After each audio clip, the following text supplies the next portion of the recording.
Hai guys, ketemu lagi dengan aku di channel Lady Din. Semoga kalian semua dalam keadaan yang sehat dan bahagia. Kebahagiaan pasangan dalam kisah ini harus terenggut karena obsesi pria yang tidak bertanggung jawab. Apa yang terjadi dan bagaimana kisah lengkapnya? Tanpa basa-basi lama-lama, kita langsung masuk ke ceritanya ya. Sebelumnya, jangan lupa untuk subscribe dulu channel ini dan nyalakan lonceng notifikasinya supaya kalian tahu video terbaru dari aku.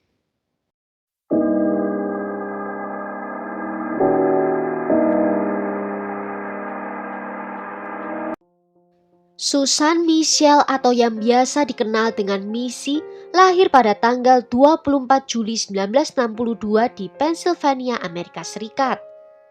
Missy adalah sosok wanita yang cantik, pintar, perhatian, dan sangat menyukai berinteraksi dengan anak-anak. Di tahun 1987, saat berkuliah di Florida, dia bertemu dengan John Michael McIver atau yang biasa dipanggil Mike di sebuah bar. Mike lahir pada tanggal 15 April 1961 di Ohio. Mike bekerja di bidang pesawat terbang dengan menjadi pilot. Dia juga membeli pesawat lama, merenovasinya dan kemudian menjualnya. Sedangkan Missy akhirnya menjadi seorang guru sekolah dasar kelas 3. Pertemuan itu sangat membekas di hati Mike. Menurutnya Missy adalah wanita yang menyenangkan, manis dan baik hati. Mike langsung tertarik pada Missy. Dan menurut keluarga Mike, itu adalah cinta pada pandangan pertama. Mereka menjadi pasangan yang cocok, Mike yang tampan dan karismatik, sedangkan Missy yang cantik dan juga ramah. Di tahun 1989, pasangan ini memutuskan untuk tinggal bersama di sebuah rumah yang indah di Tavernier Keys di Florida. Pasangan ini menikah di bulan Mei 1990 dalam sebuah pernikahan sederhana di halaman belakang rumah mereka. Dan di bulan Januari 1991, mereka mendapatkan kabar bahagia tentang kehamilan Missy. Mereka menantikan bayi pertama mereka, yaitu seorang putra yang akan mereka beri nama Kyle Patrick. Dan mereka sudah sangat tidak sabar untuk bisa memulai kehidupan keluarga kecil mereka. Mereka menyewa seorang kontraktor untuk merenovasi salah satu kamar tidur mereka dan menjadikannya kamar bayi. Di malam hari pada tanggal 21 Agustus 1991, Tavernier Keys, Florida diguncang oleh badai tropis yang ganas. Setelah itu, anggota keluarga khawatir ketika mereka tidak dapat menjangkau Mike atau juga Missy. Mereka memiliki firasat kalau ada sesuatu yang buruk telah terjadi. Rekan kerja Missy juga khawatir ketika dia gagal muncul untuk bekerja. Sehingga mereka mampir ke rumah pasangan itu, di mana mereka bisa melihat melalui jendela ada kaki seseorang yang tergeletak di lantai ruang tamu rumah. Mereka lalu menuju ke rumah tetangga yang kemudian ikut menerobos pintu rumah keluarga McIver dan menelpon 911 setelah menemukan Mike terbaring di genangan darah. Tubuh tak bernyawa Mike ditemukan di ruang tengah dalam keadaan berbaring telentang, hanya mengenakan kaos dan celana dalamnya. Dia dipukuli, ditusuk dan wajahnya dibalut dengan lakban. Ada juga jejak kaki di tenggorokannya dan ditemukan batangan logam yang diduga sebagai senjata pembunuhan. Logam itu lalu dikirim untuk dilakukan pengujian. Mereka kemudian masuk ke kamar tidur dan menemukan Missy yang sedang hamil 8 bulan di kamar tidur utama. Dia terbaring di atas lantai dalam keadaan telanjang bulat. Pergelangan tangan dan pergelangan kakinya diikat dengan ikat pinggang dan matanya ditutup dengan lakban. Sabuk lain menghubungkan pergelangan kaki dan pergelangan tangannya yang menurut polisi diambil dari rumah mereka sendiri. Karena ada sebuah laci yang isinya ikat pinggang ditemukan dalam keadaan terbuka. Juga ditemukan sebuah buku alamat di atas tempat tidur dengan halaman untuk inisial G, H, dan I dalam keadaan robek. Missy juga mengalami pemukulan dan penusukan, dan dari pemeriksaan menunjukkan adanya noda air mani di spray dan juga di tubuhnya Missy. Mike dan Missy bukanlah satu-satunya korban di hari itu. Putra pasangan tersebut yang belum lahir juga ikut terbunuh. Pemeriksa medis menyimpulkan bahwa bayi laki-laki itu masih bertahan hidup sekitar 30 menit setelah ibunya meninggal dunia. Dan dia berusaha untuk bernafas sendiri sebelum akhirnya meninggal juga. Selongsong peluru kaliber 22 ditemukan di lantai dan ada lubang peluru di tirai kamar tidur dan di luar rumah. Polisi sekarang menghadapi 3 pembunuhan dan mereka ingin menemukan siapa yang melakukan ini dengan cepat. Mereka memeriksa rumah itu sekali lagi dan menemukan adanya tangga yang menuju ke ruangan yang sedang direnovasi menjadi kamar bayi. Mereka juga menemukan jejak sepatu bot di luar yang mereka duga berasal dari pelaku. Tangga dan jejak sepatu bot tersebut ternyata berasal dari tersangka pertama mereka, yaitu sang kontraktor. Dia segera dikesampingkan karena ternyata hasil DNA-nya tidak cocok. Dan tersangka berikutnya adalah tetangga keluarga McIver yang langsung dikesampingkan karena DNA-nya juga tidak cocok.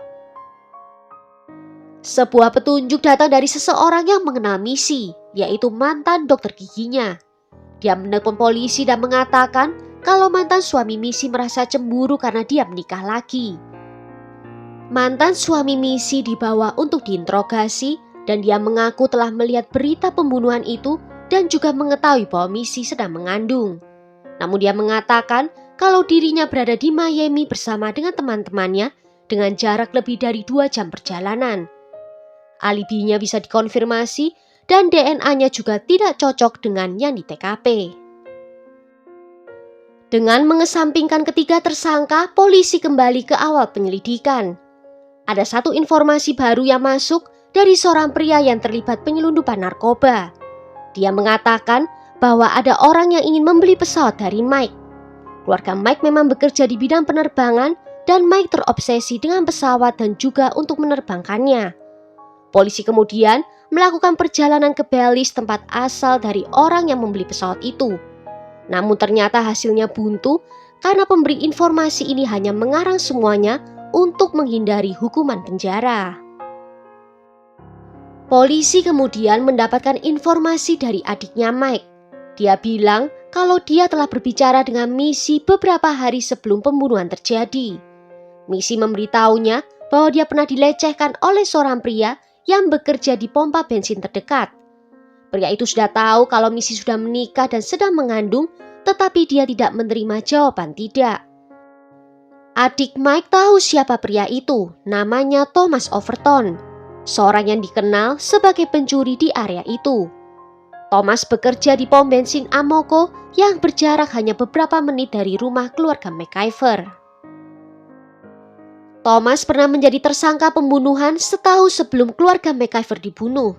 Setelah seorang wanita berusia 20 tahun diturunkan di depan bioskop Tavernier Key oleh ayahnya, lalu dia menghilang.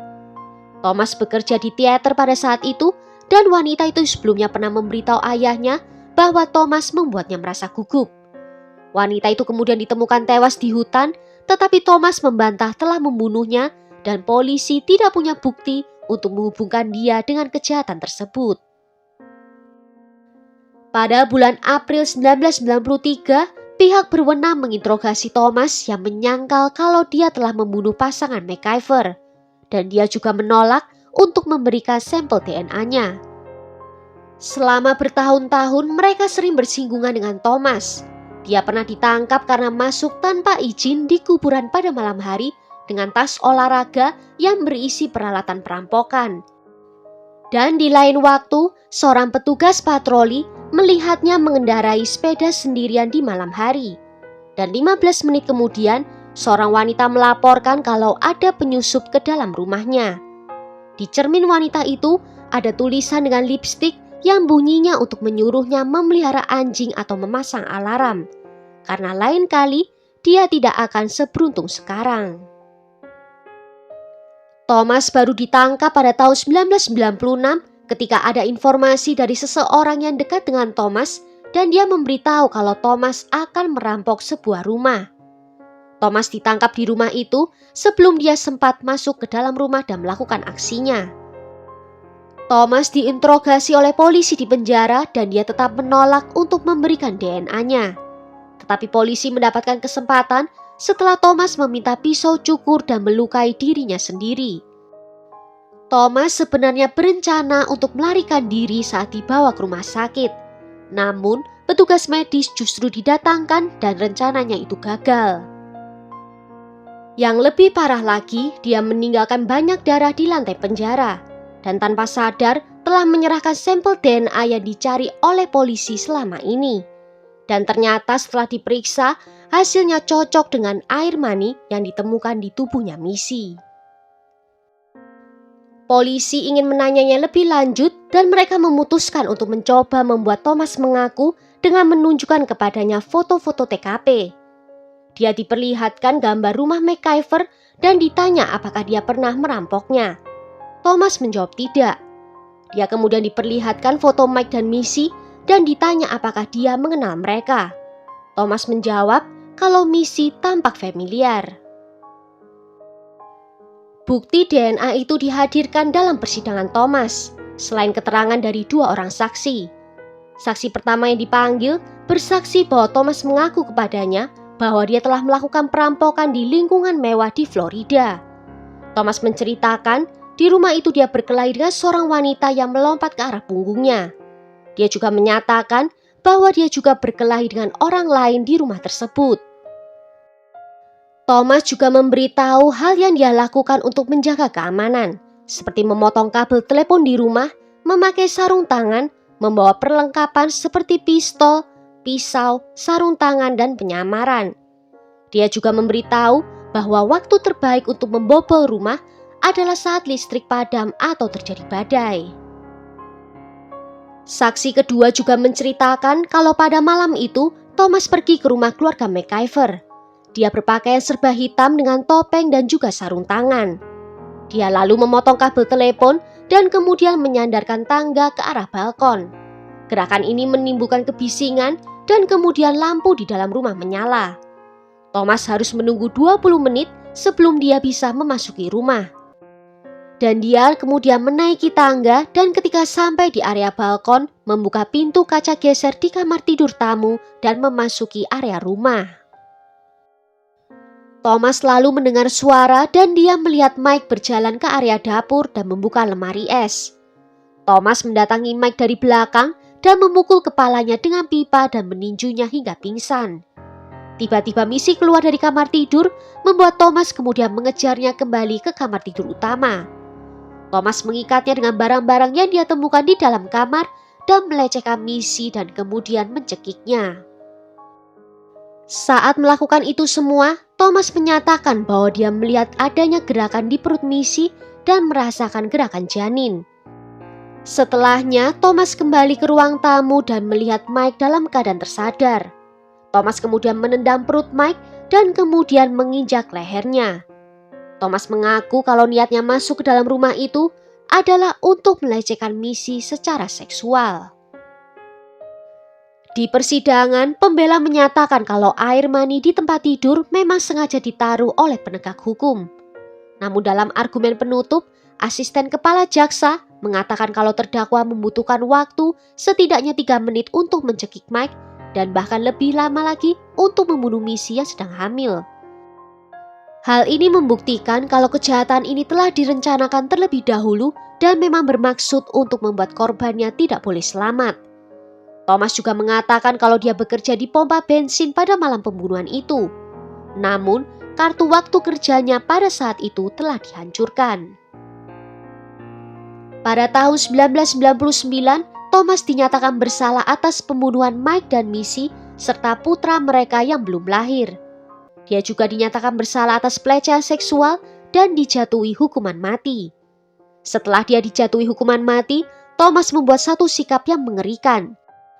Dia melihat ke arah kerumunan, menatap keluarga orang-orang yang telah dia bunuh dan dia mulai tersenyum. Saat ini Thomas masih menjalani hukumannya di Florida.